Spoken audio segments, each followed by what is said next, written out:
பிரியமானவர்களே, இயேசுவின் நாமத்தில் உங்களுக்கு என் அன்பின் வாழ்த்துக்கள். எருசலேமின் மதில் சுவர் பார்த்தீங்களா, எவ்வளவு பிரம்மாண்டமாக எழும்பி நிற்கிறது. அதில் ஒரு வாசல் பார்க்குறீங்களா, அது அடைக்கப்பட்டு இருக்கிறாரு. அதில் 12 வாசல்கள் இருக்கிறது என்பதாய் சொல்லப்படுகிறது. அதில் இந்த வாசல் கோல்டன் கேட், தங்க வாசல் என்று அழைக்கப்படுவது. இது இப்போ மூடப்பட்டு இருக்கிறது. பல கேட்டுகள் திறக்கப்பட்டு அதன் வழியாய் பட்டணத்துக்குள்ளே போகலாம். இதுக்குள்ளே இருப்பது பழைய எருசலேம்.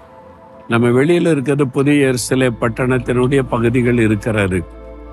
இயேசு கிறிஸ்து பவனியாக வந்து எருசலேம் தேவாலயத்தை சுத்திகரிக்க போனார்ல, அப்போ ஒலிவ மலையிலிருந்து இறங்கி இந்த கெதரோன் பள்ளத்தாக்கு இடையில இருக்கிற இந்த கெதரோன் பள்ளத்தாக்கை கடந்து இந்த கேட் வழியாகத்தான் உள்ளே போய் தேவாலயத்தை சுத்திகரித்தார். இந்த கேட்டை தாண்டி உள்ள போய்த்தாலே எருசலேம் தேவாலயம் தான். இந்த வழியாக போனார். இப்போ அது அடைக்கப்பட்டு இருக்கிறாரு. இயேசு மறுபடியும் திரும்ப வருவார். அவர் வரும் பொழுது ஒலிவ மலையிலே அவருடைய பாதங்கள் நிற்கும். அவர் மறுபடியும் வந்து எருசலேமுக்குள்ளே பிரவேசிப்பார். அப்போ இந்த வாசல் திறக்கப்படும். ராஜாதி ராஜாவாக தேவாதி தேவனாக இயேசு வந்து அவர் ராஜ்யத்தில் 1000 வருஷம் அரசாட்சி பண்ண போகிறார். அப்பொழுது இந்த வாசல் திறக்கப்பட்டு இதன் வழியாகத்தான் எருசலேமுக்குள்ளே ஆண்டவர் பிரவேசிப்பார். இப்பொழுது அது அடைக்கப்பட்டு இருக்கிறாரு. சரி, ஆண்டவர் எனக்கு என்ன வார்த்தை சொல்லுகிறார் அப்படின்னு சொன்னா, சங்கீதம் 63:7 சங்கீதம் 63:7 தேவரீர் நீர் எனக்கு துணையாய் இருந்ததினால் உமது செட்டைகளின் நிழலிலே களி கூறுகிறேன். தாவீது என்ற ஒரு பக்தன் சொல்றார், நீர் எனக்கு துணையாய் இருந்தீர், அதனால் நம்முடைய செட்டையின் நிழலிலே நான் களி கூறுகிறேன் என்பதாய். என்ன அர்த்தம்?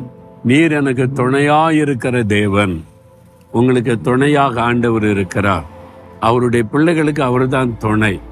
இனி பயப்படாதே, நான் உனக்கு துணையாய் இருக்கிறேன் என்று வாக்கு கொடுத்திருக்கிறார். துணை என்று சொன்னால் கூட இருந்து உதவி செய்கிறவர். ஆண்டவர் கூட இருந்து உங்களுக்கு உதவி செய்கிறவர். இன்னைக்கு ஏதோ ஒரு உதவி உங்களுக்கு தேவை. ஏதோ ஒரு காரியத்தில், வேலையில், பிஸ்னஸில், ஊழியத்தில், குடும்ப காரியத்தில், அல்லது உங்களுடைய சரீரத்துக்கு அடுத்த காரியத்தில் உங்களுக்கு ஒரு ஹெல்ப் தேவை. மனிதர்கள் கைவிட்டுட்டாங்க, யாருமே உதவி செய்வதற்கு இல்லை அப்படின்னு கலங்குறீங்களா? ஆண்டவர் உங்களுக்கு உதவி செய்வார். அவர் சொல்றாருல, நான் உனக்கு துணையா இருக்கிறேன், உனக்கு என்ன ஹெல்ப் வேணும் கேளு, நான் செய்வேன்னு சொல்றார். அப்போ ஆண்டவர் துணையா இருந்தா நீங்க செட்டையின் நிழலிலே நல்ல ஒரு நிம்மதியா சந்தோஷமா இருக்க முடியும். ஆண்டவர் துணை இருக்கிறதுக்கு வாக்கு கொடுத்திருக்கிறார். அப்ப நீங்க அவரிடத்துல இந்த உதவியை பெற்றுக்கொள்ளணும். அதற்கு என்ன சொல்றார்? என்னை நோக்கி கூப்பிடு, நான் உனக்கு உதவி செய்வேன். அப்ப இயேசுவே எனக்கு உதவி செய்யுங்க, நீங்க தான் எனக்கு துணை, நீங்க தான் எனக்கு உதவி செய்யணும், இந்த காரியத்தில் உதவி செய்யுங்க. இன்னைக்கு ஏதோ ஒரு காரியத்தில் உங்களுக்கு உதவி தேவை. உங்க பிள்ளைகள் காரியமா இருக்கலாம், படிப்பின் காரியமா இருக்கலாம், வேலை காரியமா இருக்கலாம். என்ன உதவி உங்களுக்கு வேணும்? ஒரு நிமிஷம் கண்ணை மூடி, இயேசுவே நீங்க எனக்கு உதவி செய்கிற துணையாளர், இந்த காரியத்துல இன்றைக்கு இந்த உதவி எனக்கு வேணும், செய்யுங்க சொல்லி பாருங்க. உடனே அற்புதம் நடக்கும். கேட்குறீங்களா? அவர் உதவி செய்ய ஆயத்தமா இருக்கிறார்.